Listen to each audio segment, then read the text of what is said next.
43 horas exactas tenía el inspector para resolver un caso que cambiaría para siempre. Su visión sobre la educación femenina en el Perú, el Colegio Santa Clara de Cusco, recibía a las hijas de las familias más prominentes del sur andino. Pero ese miércoles 15 de noviembre de 1899, una anomalía en los registros revelaba que 11 niñas habían ingresado ese año académico, pero solo 10 permanecían en las listas oficiales. ¿Dónde estaba la 11ª alumna y por qué su nombre había sido borrado? Con tinta fresca de todos los documentos era una pregunta que atravesaría cada hora de esta investigación hasta llegar a una verdad que nadie esperaba. Este relato aborda temas relacionados con maltrato infantil histórico y métodos disciplinarios. Extremos del siglo XIX. La narración se basa en registros de época y testimonios documentados, tratando estos temas con el respeto que merecen las víctimas. El inspector Miguel Vázquez llegó a Cusco en el tren de las 7 de la mañana, portando su maletín de cuero y una orden directa del Ministerio de Justicia e Instrucción Pública. A sus 32 años había investigado irregularidades en instituciones educativas de Lima y Arequipa, pero nunca había enfrentado un caso donde los padres pagaban sumas equivalentes a 6 meses de salario obrero por una educación que, según las primeras denuncias anónimas, incluía castigos que violaban cualquier principio pedagógico conocido. Por lo tanto, su primera parada fue la Municipalidad Provincial del Cusco, ubicada en la Plaza de Armas, donde revisó las licencias de funcionamiento del internado. El empleado municipal, un hombre de unos 50 años con dedos manchados de tinta, le mostró expedientes que databan de 1895, cuando las religiosas francesas de la Orden de las Hermanas de la Caridad habían solicitado permiso para establecer una institución educativa para señoritas de familias acomodadas. Pero el inspector notó algo extraño en los documentos. Las firmas de autorización municipal estaban fechadas en enero de 1895, mientras que los planos arquitectónicos llevaban fecha de marzo del mismo año. Sin embargo, según el registro de inscripciones estudiantiles, el colegio había recibido su primera promoción de alumnas en febrero de 1895, un mes antes de que los planos fueran oficialmente aprobados. Por lo tanto, decidió caminar desde la Plaza de Armas hacia el internado, siguiendo la calle Mantas hasta llegar a la Avenida El Sol, donde giraba hacia el este por aproximadamente 800 metros. El Colegio Santa Clara ocupaba una casona colonial de 2 plantas en la esquina de las calles Tulumayo y Choquechaca, a solo 4 cuadras del mercado central de San Pedro. El edificio presentaba una fachada imponente de piedra volcánica gris, típica de la arquitectura cusqueña del período colonial tardío. Las ventanas del segundo piso estaban protegidas por rejas de hierro forjado con motivos florales, mientras que en la planta baja, ventanas más pequeñas dejaban escapar apenas algunos rayos de luz. El portón principal, de madera de cedro tallado, mostraba el escudo de la orden religiosa, una cruz dorada rodeada de espigas de trigo. Al ser recibido por la Madre Superiora, Sor Magdalena Dubois, el inspector observó que la religiosa, de aproximadamente 40 años, hablaba un español con marcado acento francés y mantenía las manos siempre entrelazadas a la altura del pecho. El olor a incienso de copal se mezclaba con el aroma húmedo de piedra antigua, creando una atmósfera que recordaba más a un convento de clausura que a una institución educativa. Sor Magdalena le explicó que el internado albergaba actualmente a 10 señoritas entre los 12 y 17 años, provenientes de familias prominentes de Cusco, Arequipa y algunas provincias del altiplano. Las alumnas seguían un régimen estricto que comenzaba a las 5 de la madrugada con oración y terminaba a las 9 de la noche con el rosario comunitario, pero cuando el inspector solicitó revisar los registros de matrícula del año en curso, Sor Magdalena dudó por primera vez durante la conversación. Sus ojos se dirigieron hacia una puerta cerrada al final del pasillo principal, y sus dedos apretaron levemente el rosario que colgaba de su cintura. Espera. Si alguna vez te subestimaron por ser demasiado curioso, escribe en los comentarios tu ciudad. Suscríbete, porque lo que el inspector está por descubrir cambiará todo lo que creemos saber sobre estos métodos educativos. Los documentos que finalmente le mostró la Madre Superiora estaban organizados en una carpeta de cuero marrón con cierres metálicos. El inspector revisó cada página con meticulosidad, tomando notas en su libreta de tapas negras. Efectivamente, había 11 nombres en la lista de matrícula inicial: Carmen Mendoza, Isabel Herrera, Rosa Jiménez, Elena Vázquez, María Torres, Ana Gutiérrez, Lucía Morales, Patricia Sánchez, Esperanza Ramírez, Claudia Vargas, y al final de la lista, con una caligrafía ligeramente diferente, Soledad Guamán. Por lo tanto, preguntó directamente por el paradero de Soledad Guamán. Sor Magdalena explicó que la niña había sido retirada por sus padres en octubre, apenas un mes después del inicio del año académico, debido a problemas de adaptación al régimen disciplinario del internado. Pero el inspector había aprendido a detectar inconsistencias durante sus años de investigación. Le pidió ver el registro de salidas oficiales, donde debía constar la fecha exacta del retiro de la alumna y la firma del padre o tutor responsable. Sor Magdalena se disculpó explicando que ese documento específico se encontraba en revisión por parte del capellán del internado, quien también fungía como notario interno para los trámites administrativos. El inspector solicitó entonces hablar con algunas de las alumnas actuales. La religiosa accedió, pero estableció que las conversaciones debían realizarse en su presencia, en el salón principal del internado, y durante el horario de recreo vespertino, entre las 3 y las 4 de la tarde. Por lo tanto, aprovechó esas 2 horas libres para recorrer el barrio y buscar información adicional. Caminó hacia el mercado de San Pedro, ubicado a pocos minutos del internado, siguiendo la calle Cascaparo hasta llegar a la plaza del mercado. Allí, entre los puestos de verduras y tubérculos andinos, encontró a varios comerciantes que conocían el internado desde su establecimiento. Doña Esperanza, una vendedora de papas y maíz de unos 60 años, le contó que efectivamente había visto a 11 niñas uniformadas caminando en fila desde el internado hacia la catedral durante los primeros meses del año. Las reconocía porque siempre compraban velas de cera de abeja en el puesto de su compadre Tomás, ubicado en la esquina noreste del mercado. Pero desde octubre había notado que el grupo se había reducido a 10 niñas. Cuando preguntó al respecto a una de las alumnas mayores durante una de sus visitas de compras, la niña había mirado nerviosamente hacia los lados antes de susurrar que una de sus compañeras había enfermado gravemente y había sido enviada de regreso con su familia. Por lo tanto, el inspector decidió localizar a la familia Guamán. Según los registros del internado, Soledad era hija de Mariano Guamán, comerciante de lanas y textiles andinos, con domicilio en el barrio de Santa Ana. Siguió la ruta desde el mercado central hacia el noroeste, subiendo por la cuesta de Santa Ana hasta llegar a la calle Pumacurco, en donde se ubicaba la casa de los Guamán. La vivienda era una construcción típica de clase media cusqueña.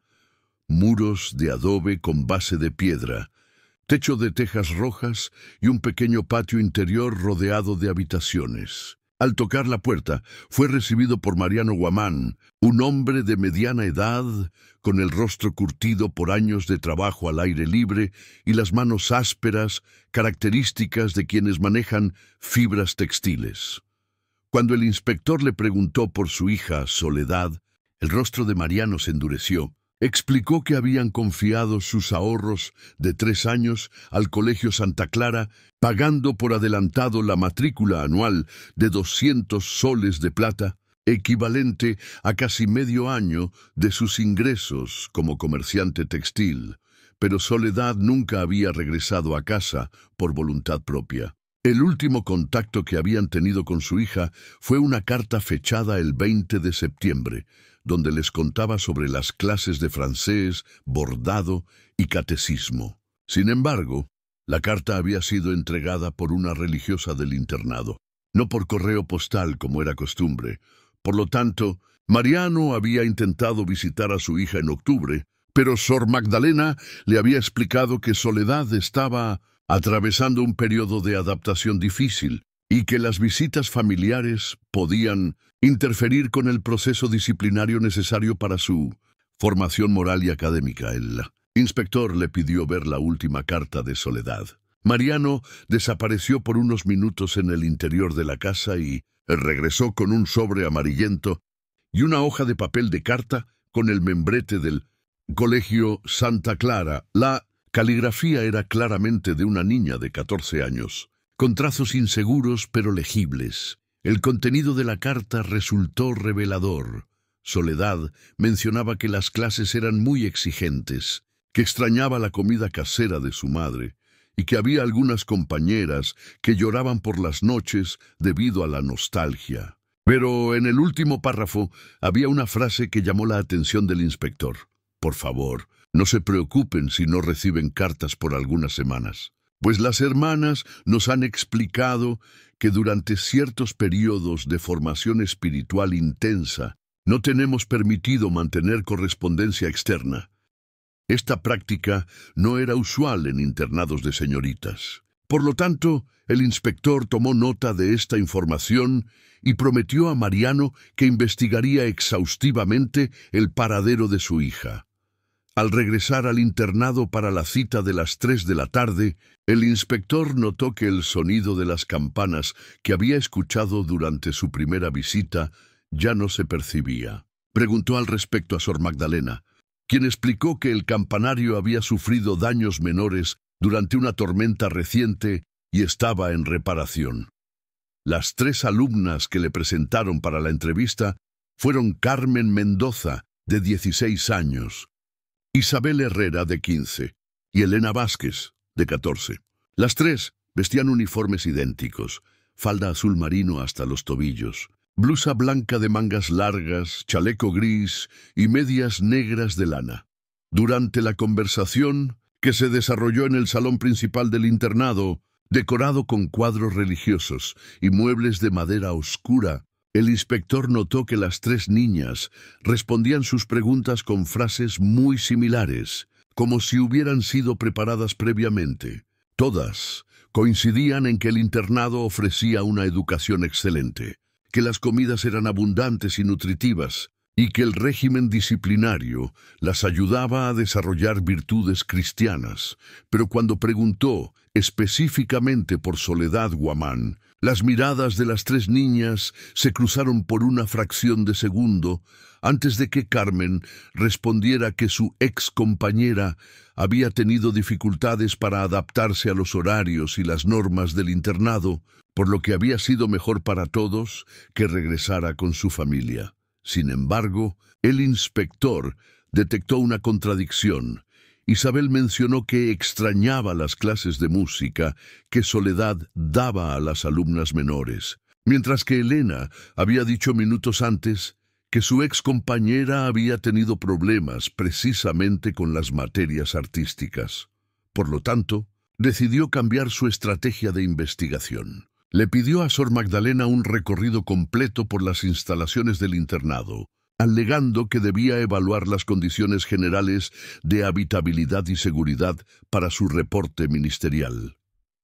La religiosa accedió, pero estableció que el recorrido debía realizarse durante el horario de clases. Cuando las alumnas estuvieran concentradas en sus actividades académicas, comenzaron por la planta baja, el salón principal, la capilla privada, la cocina, el comedor, 2 aulas de clase y una biblioteca con aproximadamente 200 volúmenes en español, francés y latín.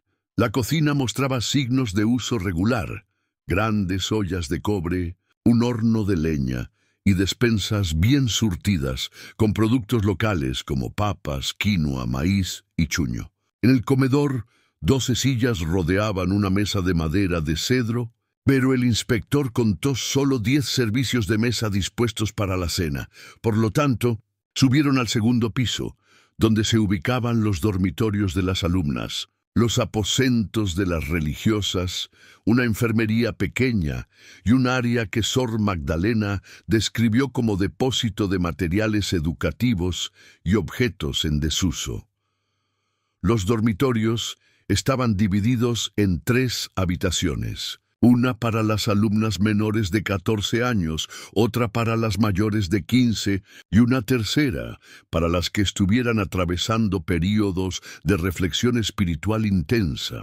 Esta última habitación tenía la puerta cerrada con llave, y cuando el inspector preguntó por su contenido, la religiosa explicó que actualmente no estaba en uso, pero al acercarse a esa puerta, el inspector percibió un olor particular.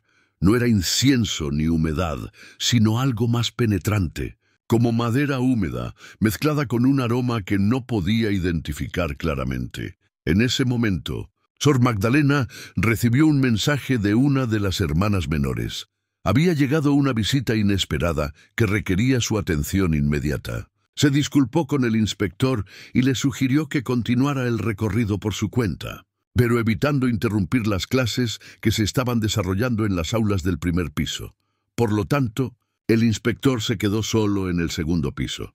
Aprovechó la oportunidad para examinar más detenidamente la puerta cerrada de la habitación especial. La cerradura era moderna, una Yale de 7 pines con el grabado Hito 63 en el cuerpo metálico. El mecanismo parecía nuevo, contrastando con las cerraduras coloniales del resto del edificio. Al agacharse para observar la cerradura más de cerca, notó que había marcas recientes de limpieza en el suelo, como si hubieran fregado esa zona con frecuencia. También detectó que el olor penetrante se intensificaba cerca del umbral de la puerta. En ese momento, escuchó pasos que subían por la escalera principal. Rápidamente se alejó de la puerta y se dirigió hacia una de las ventanas que daba al patio interior del internado. Desde allí pudo observar que en el patio había una pequeña construcción anexa que no había sido mencionada durante el recorrido oficial.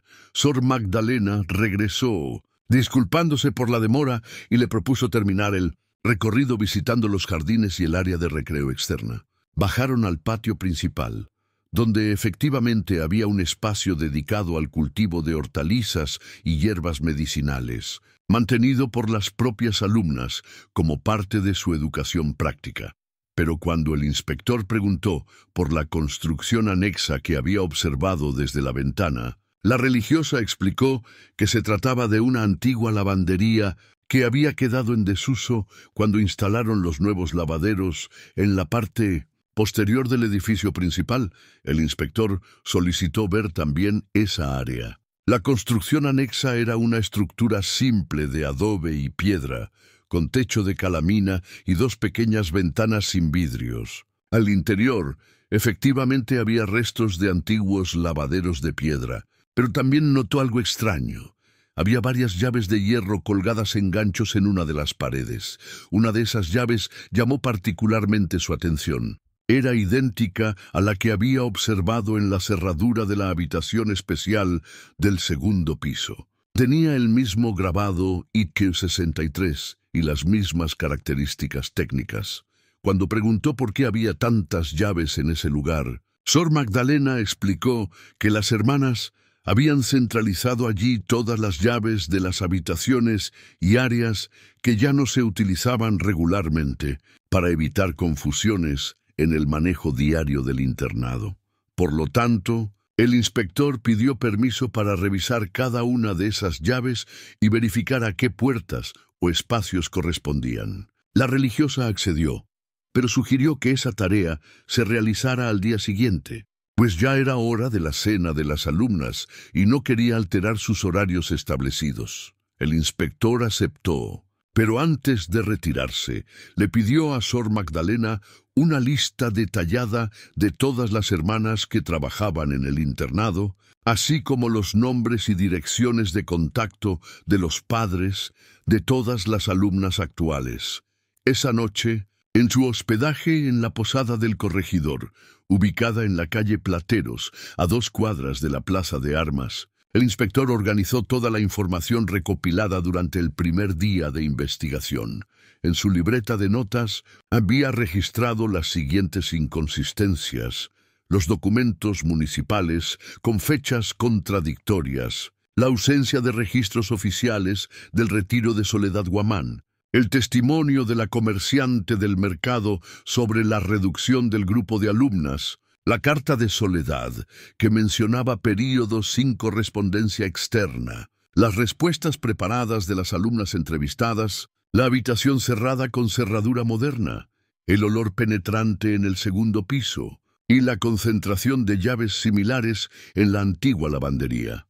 Por lo tanto, decidió que al día siguiente enfocaría su investigación en 3 aspectos específicos: verificar el contenido de la habitación cerrada del segundo piso, rastrear el origen de las llaves Yale ICTO-63 y localizar a otras familias que hubieran tenido hijas en el internado durante años anteriores.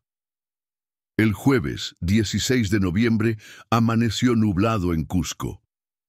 El inspector desayunó temprano en la posada. Mate de coca, pan con mantequilla y queso fresco de cabra, productos típicos de la región andina que le ayudaban a adaptarse a la altura de 3.400 metros sobre el nivel del mar. Su primera parada fue la ferretería La Limeña, ubicada en la calle del Medio, donde esperaba obtener información sobre las cerraduras Yale que había observado en el internado. El propietario, don Aurelio Mendívil, un hombre de unos 40 años con delantal de cuero y manos manchadas de aceite, le explicó que esas cerraduras eran importadas desde Estados Unidos y habían llegado a Cusco apenas 6 meses atrás. Según don Aurelio, habían vendido exactamente 12 unidades de cerraduras, Yale y 63, durante los últimos meses, y podía consultar sus registros de ventas para identificar a los compradores. Revisó un cuaderno de cuentas con tapas de cuero marrón y encontró que 8 de esas cerraduras habían sido adquiridas por el Colegio Santa Clara en una sola compra, realizada el 23 de agosto de 1899. Esta información resultaba significativa. Las cerraduras habían sido instaladas apenas 2 meses antes de la desaparición de Soledad Guamán de los registros oficiales. Por lo tanto, el inspector regresó al internado, pero esta vez decidió observar el edificio desde el exterior antes de ingresar. Caminó alrededor de toda la manzana examinando las ventanas y puertas y cualquier detalle arquitectónico que pudiera proporcionar información adicional.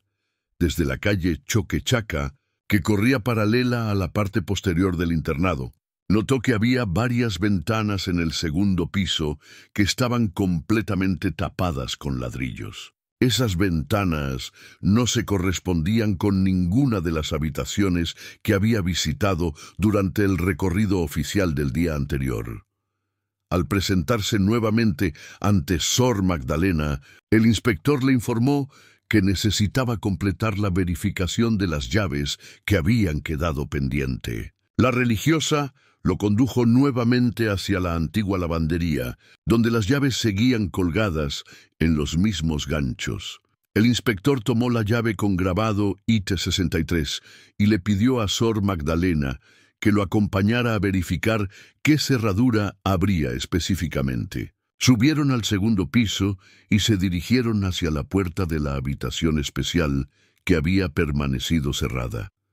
Pero cuando introdujo la llave en la cerradura, Sor Magdalena se interpuso y le explicó que esa habitación contenía documentos confidenciales de la administración interna del internado, que requerían autorización especial del obispado para ser revisados por autoridades civiles.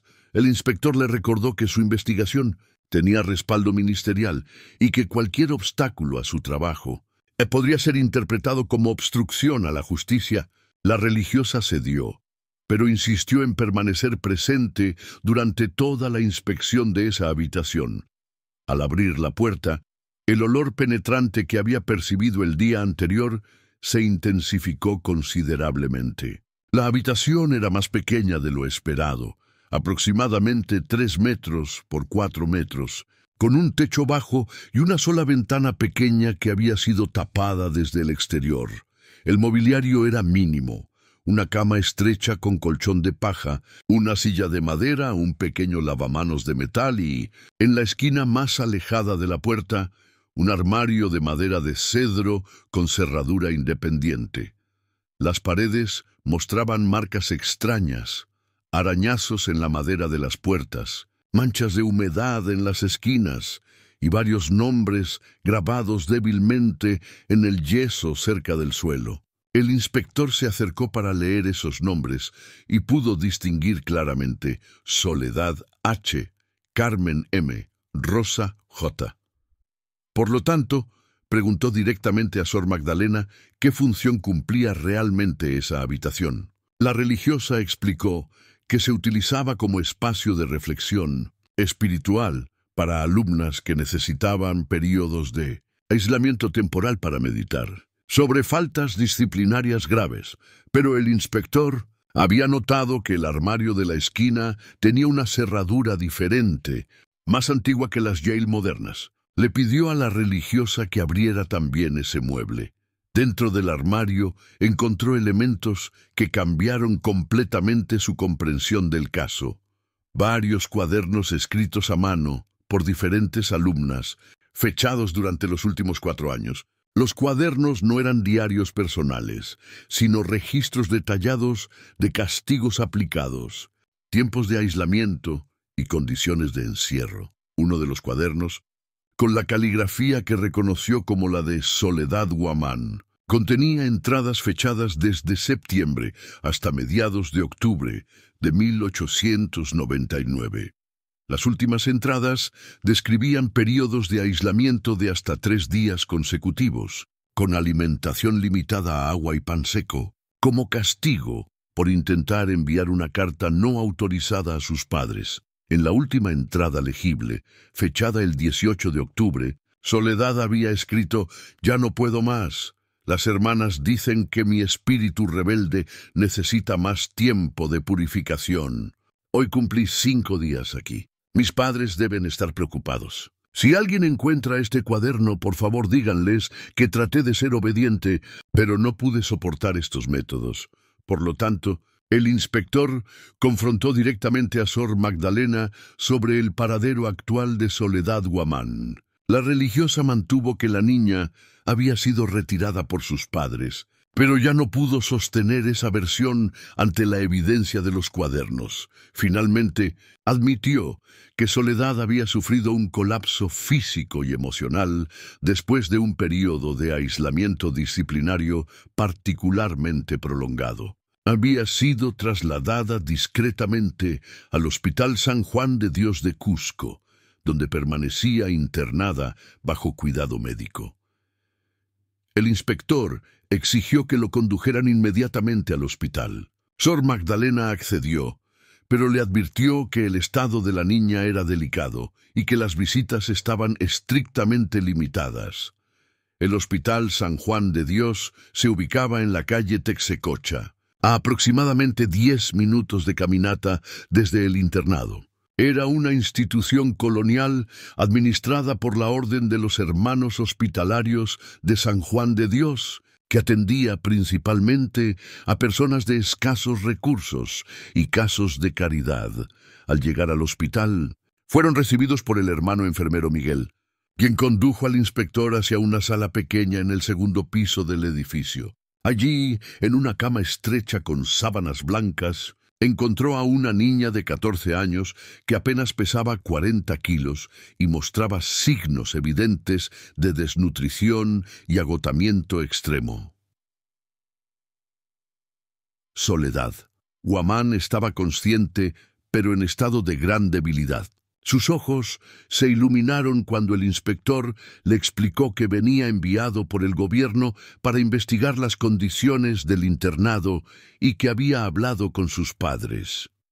Con voz débil pero clara, Soledad le contó que los castigos en el Colegio Santa Clara incluían encierros prolongados en espacios pequeños y oscuros, alimentación reducida y prohibición total de contacto con el exterior durante los períodos disciplinarios.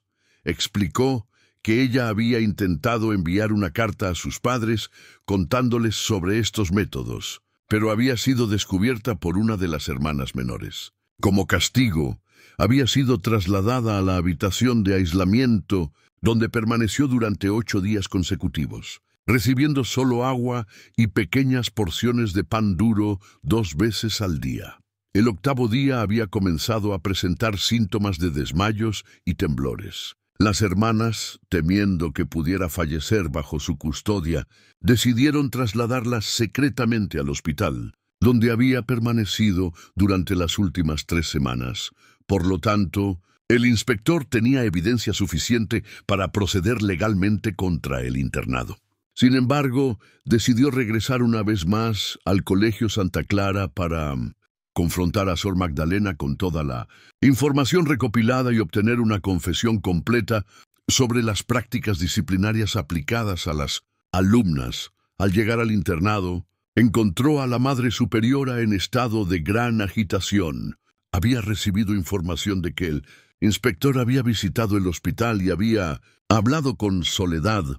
Sor Magdalena finalmente admitió que los métodos disciplinarios aplicados en el internado eran más severos de lo que habían informado inicialmente a las familias. Explicó que consideraban necesarios esos castigos para formar el carácter de señoritas que procedían de familias acomodadas y que, según su experiencia, tendían a mostrar comportamientos caprichosos y desobedientes. El sistema de aislamiento se aplicaba gradualmente. Primero, reducción de comidas y prohibición de recreos. Luego, encierro en habitaciones individuales durante horas específicas. Y finalmente, para casos de rebeldía persistente, aislamiento completo en espacios especialmente acondicionados para ese propósito. Pero el inspector había descubierto que había más habitaciones de aislamiento de las que había visto inicialmente. Las ventanas tapadas que había observado desde el exterior correspondían a al menos 3 espacios adicionales utilizados para castigos. Exigió revisar también esas habitaciones. Sor Magdalena, comprendiendo que ya no podía ocultar la verdad, lo condujo hacia otras 2 habitaciones del segundo piso que también habían sido adaptadas como celdas de aislamiento. En una de ellas encontró más cuadernos con testimonios de alumnas que habían sido castigadas durante los últimos años. Los relatos eran consistentes: encierros de varios días, alimentación mínima, prohibición de contacto exterior y amenazas de castigos más severos si revelaban estos métodos a sus familias. Uno de los cuadernos, escrito por una alumna llamada Patricia Sánchez, describía cómo las hermanas les habían explicado que esos castigos eran métodos educativos modernos, basados en principios pedagógicos europeos, diseñados específicamente para formar señoritas de alta sociedad. Por lo tanto, el inspector comprendió que se enfrentaba a un sistema organizado de maltrato que había operado durante varios años, afectando no solo a Soledad, sino a múltiples alumnas que habían pasado por el internado. Decidió proceder inmediatamente con la clausura temporal de la institución y la retención de toda la documentación como evidencia para el proceso legal que se iniciaría contra las responsables. Pero antes de tomar esas medidas, el inspector decidió reunir a todas las alumnas actuales para obtener sus testimonios completos. Era fundamental documentar cada caso para garantizar que el proceso legal tuviera fundamentos sólidos. Convocó a las 10 niñas en el salón principal, esta vez sin la presencia de Sor Magdalena. Una por una, comenzaron a revelar experiencias similares a las de soledad, castigos desproporcionados, aislamiento prolongado y amenazas constantes sobre las consecuencias de revelar estos métodos a sus familias. Carmen Mendoza, la alumna de 16 años que había hablado con él el día anterior, admitió que había mentido durante la primera entrevista por miedo a represalias. Explicó que ella misma había sido castigada con aislamiento durante 4 días en septiembre, por haber intentado escribir una carta quejándose de la comida del internado.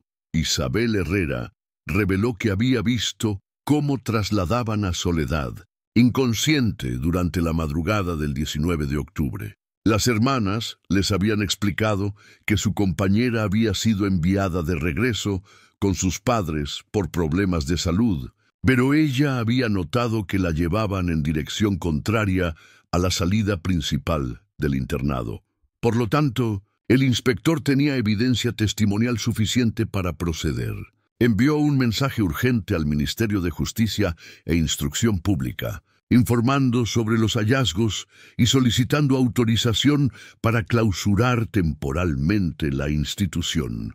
Mientras esperaba respuesta de Lima, decidió localizar a otras familias que hubieran tenido hijas en el internado durante años anteriores. Los nombres que había encontrado en los cuadernos le proporcionaron pistas para rastrear casos adicionales. Su primera visita fue a la familia de Rosa Jiménez, una de las niñas cuyos nombres aparecían grabados en las paredes de la habitación de aislamiento. Los Jiménez vivían en el barrio de San Blas, en una casa de 2 plantas con vista a la iglesia del mismo nombre. Don Carlos Jiménez, comerciante de antigüedades, le contó que su hija Rosa había estudiado en el Colegio Santa Clara durante 1897 y 1898. Al finalizar sus estudios, la niña había regresado a casa con cambios notables en su comportamiento. Pesadillas frecuentes, miedo extremo a los espacios cerrados y negativa total a hablar sobre sus experiencias en el internado. Rosa, ahora de 17 años, confirmó al inspector que había sido sometida repetidamente a castigos de aislamiento durante sus 2 años en la institución. Describió las mismas habitaciones, los mismos métodos y las mismas amenazas que habían caracterizado el caso de Soledad. Por lo tanto, el patrón de maltrato sistemático quedaba establecido claramente. No se trataba de un caso aislado, sino de una práctica institucionalizada que había afectado a múltiples alumnas durante varios años. El viernes 17 de noviembre, el inspector recibió respuesta del ministerio. Tenía autorización completa para clausurar el internado, confiscar toda la documentación relevante y proceder con las detenciones necesarias. Pero cuando llegó al Colegio Santa Clara esa mañana, acompañado por 2 agentes de la Guardia Civil enviados desde Lima, encontró que Sor Magdalena había desaparecido durante la noche. Según las hermanas menores que permanecían en el internado, la Madre Superiora había recibido un telegrama urgente del convento matriz en Francia y había partido inmediatamente hacia el puerto del Callao para tomar un barco hacia Europa. Sin embargo, había dejado atrás toda la documentación del internado, incluyendo registros financieros, que revelaron aspectos adicionales del funcionamiento irregular de la institución. Los libros contables mostraban que las familias habían pagado matrículas superiores a las declaradas oficialmente, mientras que los recibos entregados a los padres indicaban pagos de 200 soles anuales por alumna. Los registros internos revelaban cobros adicionales por conceptos como formación moral intensiva, disciplina correctiva especializada y supervisión pedagógica individualizada. Estos cobros adicionales sumaban entre 50 y 100 soles por alumna, recursos que habían sido utilizados para financiar las modificaciones arquitectónicas del edificio, incluyendo la instalación de las habitaciones de aislamiento y las cerraduras especiales. Por lo tanto, el caso involucraba no solo maltrato infantil, sino también fraude financiero sistemático contra las familias que habían confiado en la institución. El inspector ordenó la evacuación inmediata de las 10 alumnas que permanecían en el internado. Cada una fue entregada a sus familias respectivas, acompañada de un informe médico y psicológico que documentaba las condiciones en las que habían sido encontradas. Soledad Guamán fue dada de alta del Hospital San Juan de Dios el sábado 18 de noviembre, después de 3 semanas de recuperación. Sus padres, Mariano y Esperanza Guamán, la recibieron con lágrimas de alivio y gratitud hacia el inspector que había investigado su desaparición. Pero la recuperación de Soledad sería un proceso largo. Los médicos del hospital habían documentado no solo desnutrición y agotamiento físico, sino también síntomas de trauma emocional que requerirían cuidado especializado durante meses. El inspector completó su investigación el domingo 19 de noviembre, exactamente 4 días después de su llegada a Cusco.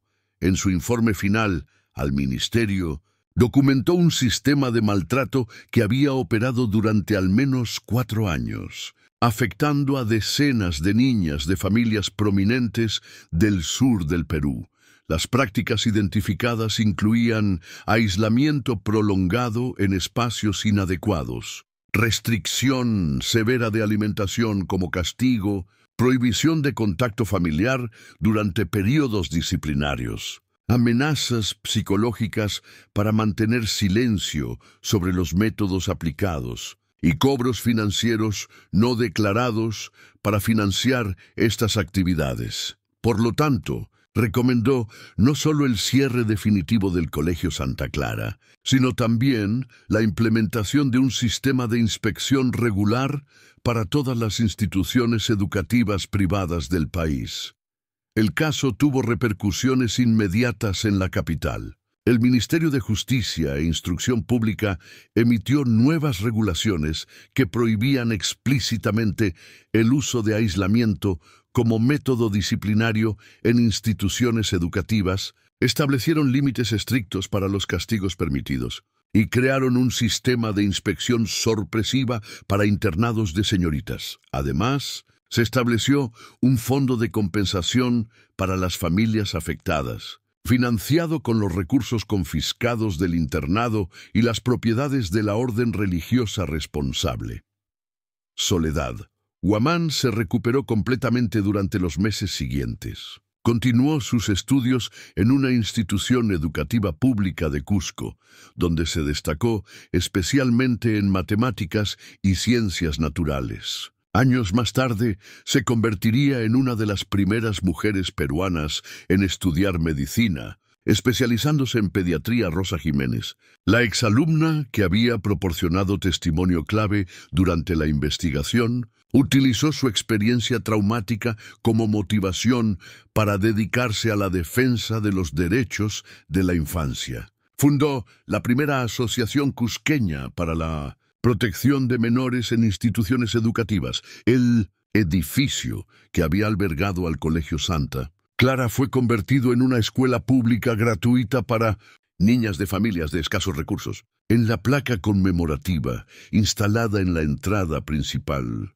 se puede leer: en memoria de las niñas que sufrieron injusticias en este lugar, para que nunca se olvide que la educación debe basarse en el respeto y la dignidad humana. Las llaves Yale I-63, que habían sido utilizadas para encerrar a las alumnas, fueron fundidas y convertidas en una campana escolar que aún hoy marca los horarios de clase en la nueva institución educativa. El inspector Miguel Vázquez continuó su carrera especializándose en casos de maltrato infantil institucional. Su trabajo en Cusco se convirtió en un modelo para investigaciones similares en otras regiones del Perú, contribuyendo a la modernización del sistema educativo nacional. Pero la historia del Colegio Santa Clara también dejó una lección perdurable sobre la importancia de la vigilancia ciudadana en las instituciones que tienen autoridad sobre los menores de edad.